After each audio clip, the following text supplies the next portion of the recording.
கட்டிட வேலை செஞ்சோமையா, தினம் கஷ்டத்தை கண்ணுல பாக்குறோம் யா. எத்தனை பண்டிகை வந்ததையா, அதில் சந்தோஷம் கண்டதே இல்லையா. கரண பிடிக்கும் எங்களுக்கும் கொஞ்சம் கவலை இருக்கு கேளுங்கய்யா. களவ தூக்கும் சித்தாளுக்கும் நல்ல மனசு இருக்கு பாருங்கய்யா. 100 தலைமுறை ஆசை மாளிகை கட்டும் கொத்தனாரு நாங்கய்யா.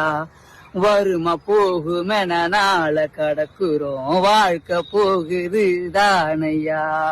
கட்டிட வேலை செஞ்சோமையா, தினம் கஷ்டத்தை கண்ணுல பாக்குறோம் யா. எத்தனை பண்டிகை வந்ததையா, அதில் சந்தோஷம் கண்டதே இல்லையா. உண்மைதாங்க, உண்மையாவே கஷ்டப்படுற எல்லாருக்குமே எத்தனை பண்டிகை, எத்தனை தீபாவளி, எத்தனை பொங்கல் வந்தாலும் சந்தோஷத்தை அவங்க பார்த்ததே இல்லை. திரும்ப போய் அந்த வேலையை தான் ஸ்டார்ட் பண்ணுவாங்க. அவங்கள மாதிரி கஷ்டப்படுற எல்லாருக்கும் இந்த வீடியோ ஷேர் பண்ணுங்க.